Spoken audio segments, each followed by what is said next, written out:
বিসমিল্লাহির রহমানির রহিম। আসসালামু আলাইকুম ওয়া রাহমাতুল্লাহি ওয়া বারাকাতুহু। চিত্রে একটা এলপিজি সিলিন্ডার এবং একটা গ্যাস ফিলিং স্টেশন দেখা যাচ্ছে। এই এলপিজি সিলিন্ডারটি সর্বোচ্চ 116 অ্যাটমসফিয়ার চাপ সহ্য করতে পারে এবং এই সিলিন্ডারটির আয়তন 120 লিটার। এই সিলিন্ডারটির খালি অবস্থায় ভর 16 কেজি এবং এই সিলিন্ডারটি বিউটেন গ্যাস দ্বারা পূর্ণ। গ্যাস ফিলিং স্টেশন থেকে যখন গ্যাস ফিলিং করা হয় তখন সর্বোচ্চ 100 অ্যাটমসফিয়ার চাপে গ্যাস ফিলিং করা হয়। তো তখন তাপমাত্রা থাকে 25 ডিগ্রি সেলসিয়াস তাপমাত্রা। আমাদের প্রশ্ন হলো, গ্যাস ভর্তি অবস্থায় সিলিন্ডারটির ভর কত এবং সিলিন্ডারটি সর্বোচ্চ কত তাপমাত্রা সহ্য করতে পারবে। তবে তার পূর্বে আমরা এই গ্যাস সম্পর্কে একটু পরিচিত হয়ে নেই। L for liquefied, P for petroleum, G for gas. Liquefied petroleum gas. এই সিলিন্ডারটি বিউটেন দ্বারা পূর্ণ আর বিউটেনের সংকেত হলো C4H10. C4H10 বিউটেন গ্যাসটি অত্যন্ত পরিবেশ বান্ধব, অর্থাৎ এটা দহন করলে কোনো কার্বনের গুঁড়া প্রস্তুত হয় না, কিন্তু কার্বন ডাই অক্সাইড গ্যাস প্রস্তুত হয়। যখন এই সিলিন্ডারটি গ্যাস দ্বারা পূর্ণ থাকে তখন এর 15% গ্যাসীয় অবস্থায় থাকে এবং 85% অর্থাৎ 85% তরলীয় অবস্থায় থাকে এবং তখন 3 কেজি পার স্কয়ার সেন্টিমিটার চাপে গ্যাসটা অবস্থান করে। যখন আমরা এই গ্যাসটা জ্বালাই, দহন করি, তো তখন তার থেকে যে শক্তি পাওয়া যায় তা হচ্ছে 94,000 kilo joule. 94,000 kilo joule per cubic metre, অর্থাৎ প্রতি ঘনমিটারে 94,000 কিলো জুল তাপ উৎপন্ন হয়। এ হলো আমাদের সাধারণ একটা গ্যাস পরিচিতি। এবার আমাদের প্রশ্নে আসি, গ্যাস ভর্তি অবস্থায় সিলিন্ডারটির ভর কত? এই গ্যাসের জন্য আমরা চার্লস বয়েল এবং অ্যাভোগাড্রোর একটা সম্মিলিত সমীকরণ পেয়েছিলাম, আমরা এখন সেটাই লিখব।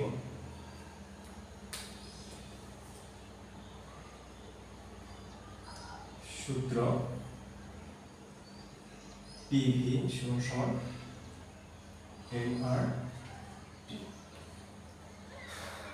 এই সূত্রটা তিনটা বিজ্ঞানের সমন্বয়ে আসা। চাপের সূত্র, চাপ এবং আয়তনের সূত্র, এটা বয়েলের কাছ থেকে পাওয়া। তাপ এবং আয়তনের সম্পর্ক চার্লসের কাছ থেকে পাওয়া। মোলের এবং আয়তনের সম্পর্ক অ্যাভোগাড্রোর কাছ থেকে পাওয়া, এবং আর হলো গ্যাসীয় ধ্রুবক। এখানে 3 বিজ্ঞানীর গবেষণালব্ধ ফসল এখানে আছে, যা আমি এর পূর্বের পাঠে আলোচনা করেছিলাম। তো প্রথমে আমি দেখে নেব যে আমার এখানে কত মোল বিউটেন আছে, সেটাকে প্রথম হিসাব করে বের করে নিব। তাহলে সমান সমান PV by RT।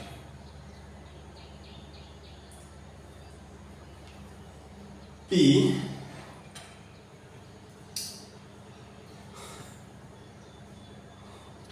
100 atmosphere, 100 atmosphere, কারণ এই চাপে রিফিল করা হয়েছে। আর এই যে 116 অ্যাটমসফিয়ার, এটা হচ্ছে সিলিন্ডারটা সহ্য করতে পারে।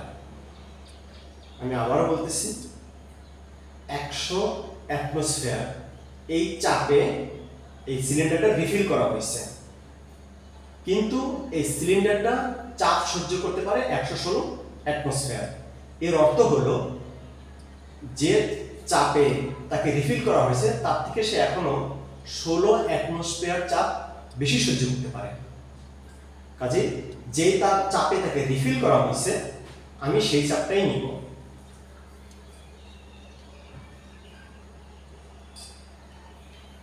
আয়তন 120 লিটার, আর রিডবার্গ ধ্রুবক,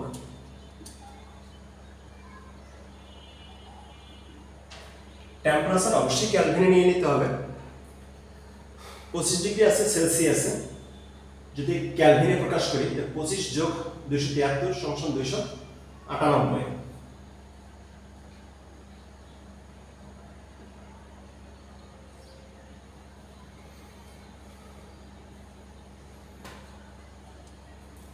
একবারই ক্যালকুলেশন করতে পারবো।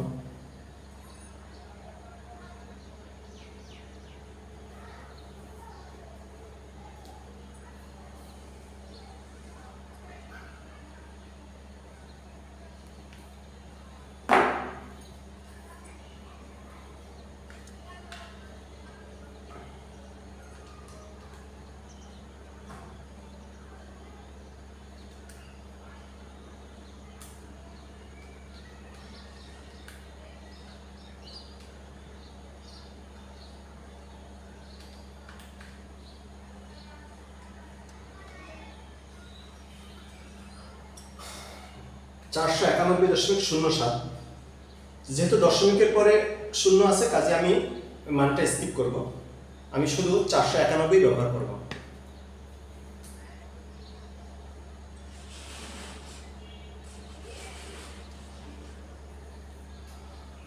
যেহেতু দশমিকের পরে শূন্য আছে, এই জন্য আমি এই মানটাকে স্কিপ করলাম, অত্যন্ত ক্ষুদ্র মান। তো এত মোল আছে,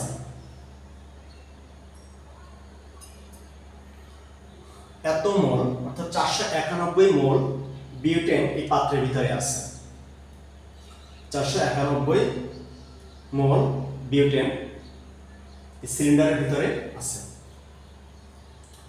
আমরা এখন বিউটেনের আণবিক ভর অর্থাৎ মোল ভরটাকে বের করে নিই।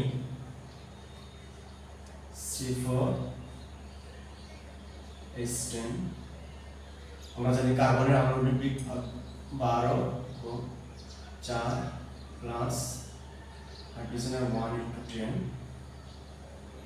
4 গ্রাম, 58 গ্রাম। তাহলে আমরা পাইলাম যে বিউটেনের আণবিক ভর অর্থাৎ 1 মোলের ভর 58 গ্রাম, আর সেখানে আছে 491 মোল। তাহলে আমরা দেখব যে 491 মোলের ভর কত। তাহলে মোট গ্যাসের ভর বা গ্যাসের ভর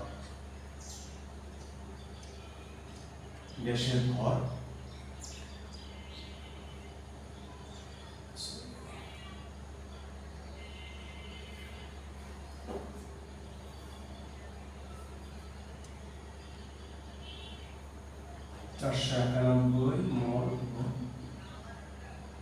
1 গ্রাম।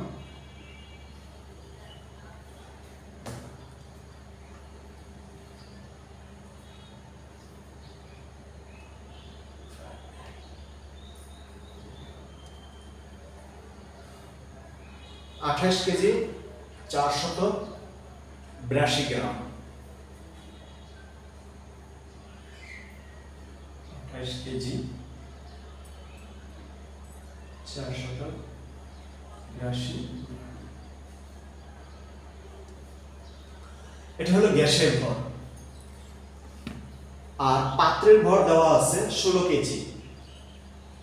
শুধু গ্যাসের ভরের ভিতরে যে গ্যাস আছে গ্যাসের ভরই হচ্ছে 28 কেজি 482 গ্রাম, আর পাত্রের ভর দেওয়া আছে 16 কেজি। তাহলে সম্পূর্ণ গ্যাস ভর্তি অবস্থায় পাত্রটির ওজন, অর্থাৎ গ্যাস ভর্তি অবস্থায় পাত্রটির ওজন বা সিলিন্ডারটির ওজন, গ্যাস ভর্তি অবস্থায়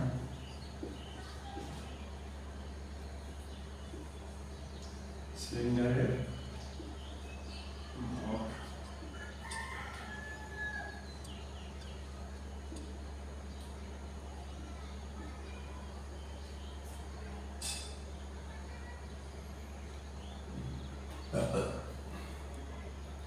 চুয়াল্লিশ কেজি 482 গ্রাম।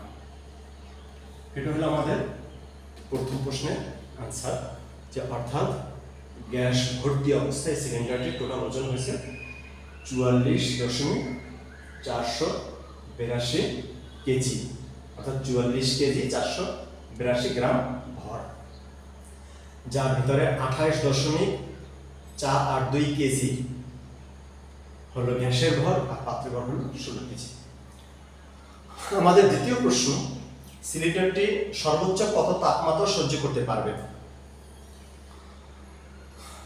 তাহলে আমরা আবার সূত্রে যাই।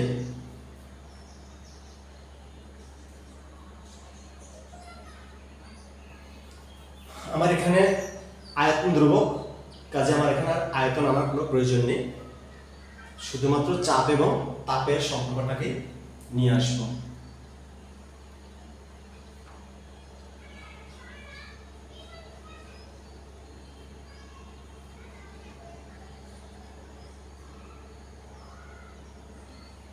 এটা হলো চাপ এবং তাপের সম্পর্ক।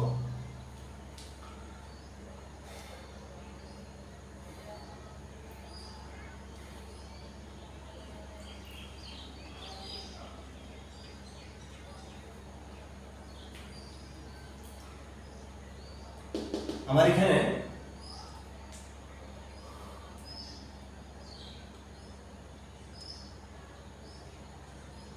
টেম্পারেচারটা হলো হট,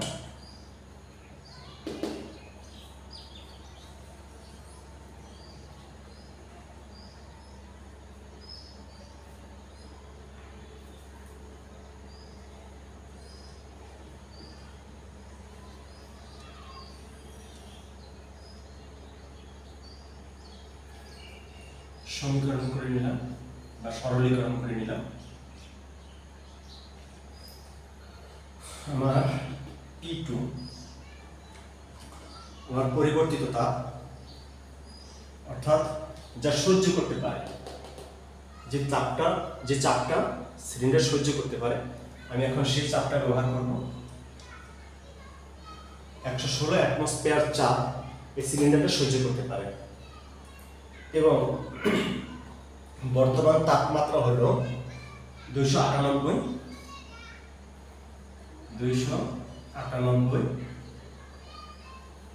কেলভিন, এবং বর্তমান চাপ হলো আমার 100 অ্যাটমসফিয়ার। খেয়াল করো, এই P2 আমি ধরে নিয়েছি যে চাপটা সে সহ্য করতে পারে, আর P1 হলো যে চাপটা তাকে প্রদত্ত করা হয়েছে, দেওয়া হয়েছে, আর টেম্পারেচার 1 হলো বর্তমানে যে তাপমাত্রাটা আছে সেটা, এবং টেম্পারেচার 2 হচ্ছে আমার ওয়াট, অর্থাৎ কত টেম্পারেচার সে সহ্য করতে পারবে।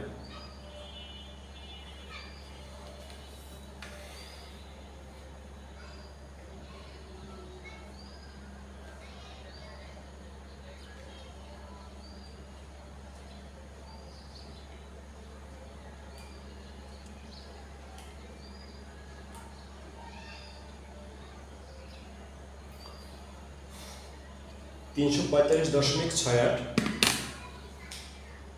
300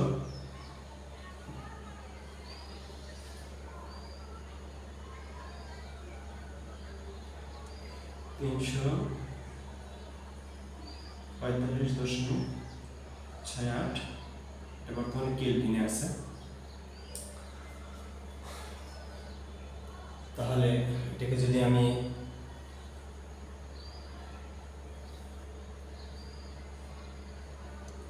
সেলসিয়াসে কনভার্ট করি তাহলে যা দাঁড়ায়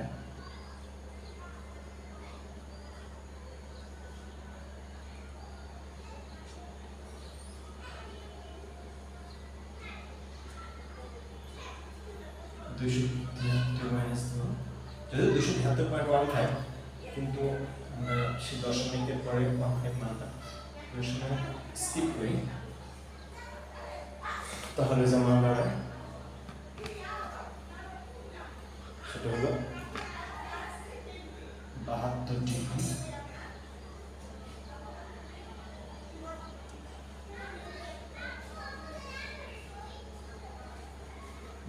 72.6 ডিগ্রি সেলসিয়াস এই টেম্পারেচার পর্যন্ত সে সহ্য করতে পারবে। কাজেই যখন পরিবহন করা হয় তখন রৌদ্রে প্রচণ্ড উত্তপ্ত হয়, এবং এই সিলিন্ডারটা যদি ধাতব হয় তাহলে সে প্রচুর পরিমাণে তাপ ধারণ করতে পারে এবং অত্যন্ত সে উত্তপ্ত হয়। তখন খেয়াল রাখতে হবে যে কোনোভাবেই যেন 62.68 আমি দশমিকের পরে মানটাকে যদি স্কিপ করার সুযোগ নেই, যেটা দশমিক পরে 6, তো কাজে এটাকে 73 বিবেচনা করতে হবে।